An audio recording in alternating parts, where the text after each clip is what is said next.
All right, Raphael, thank you so much for the 20, dude. Really appreciate that. Thank you. Akko, do you think the Infinite Dragonflight would be a good option to reset the lore to ignore past recent mistakes Blizz did?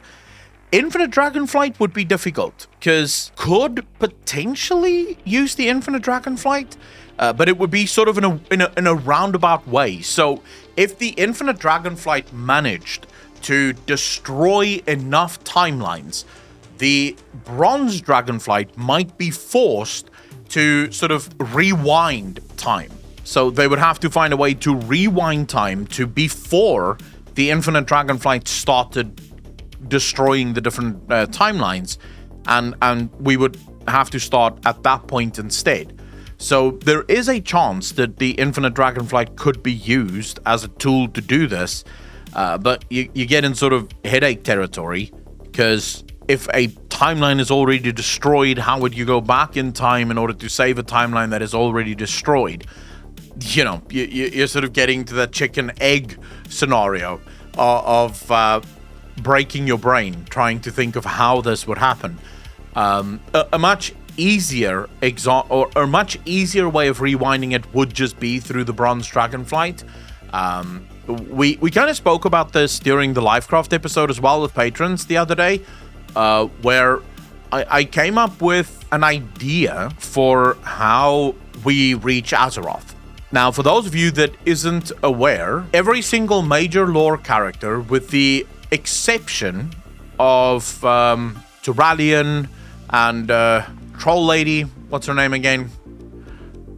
Princess Talanji. With the exception of a few, all of the major lore characters is currently within the Shadowlands. They all came there to sort of be there for Zuval's fall and then for the judgment of Sylvanas. We also know that none of them have gone back. They're all still in the Shadowlands. During the fight with Zuval does a number on Azeroth. Like, he does a lot of damage to Azeroth. What happens if we get back to Azeroth with all of these main characters now there and Azeroth is completely and utterly fucked? Like, the damage that Zuval has done to Azeroth is very much visible. What happens then? Could it be that the damage is so severe that the Bronze Dragonflight decides to rewind time to a point earlier, before Zuval did all of this, or before Zuval was even released? Having all of that knowledge, we put a stop to Sylvanas, and we managed to figure out how to get Sylvanas' soul back without Sylvanas having to effectively destroy the world in order to get it done. So there are ways for these things to actually transpire and take place if we wanted to. The other way, which I would actually prefer, the way that I would most prefer it happen, is we arrive back on Azeroth and realize that everything we had done for the last 4 years, so everything happening in BFA and everything happening within the Shadowlands was purely a dream that N'zoth had put us in. So when we thought we saw N'zoth escape his prison, he was already escaped. Like, he had already left.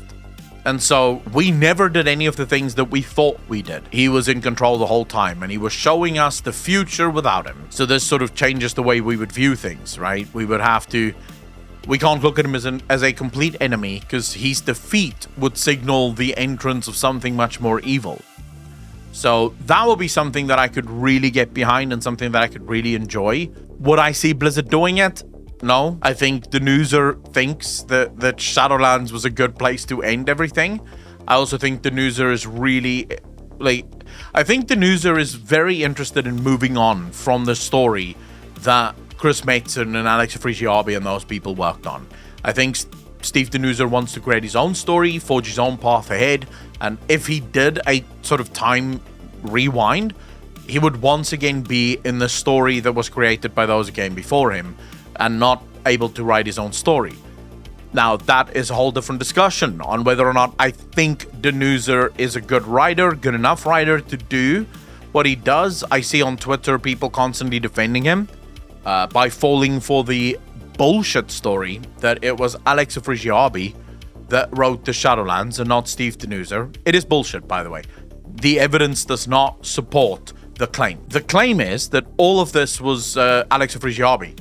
Alex Afrigiabi was fired at the start of Shadowlands. According to the evidence itself presented, Alex Afrigiabi wrote Sylvanas burning Teldrassil. Nothing else. It doesn't say that Alex Afrigiabi wrote the rest of the Shadowlands or that Alex Afrigiabi wrote all of Zuval. It said that he wrote the burning of Teldrassil. That's it. So we can blame him for the burning of Teldrassil. Can we blame him for everything else in Shadowlands? Probably not. I don't think he wrote those. I think the rest of Shadowlands is absolutely Denuzer. So I am sort of worried that Denuzer might not be the guy for the job, but we'll have to wait and see. I would be the first to admit I was wrong if Dragonflights end up blowing me away. I will be the first to admit I was wrong. Steve Denuzer clearly knows what he's doing, and Alex Afrigiabi was the culprit behind the bad story. All we can do now is wait and see. You know, sort of the only answer I can give you on that, Raphael. I hope that it's enough.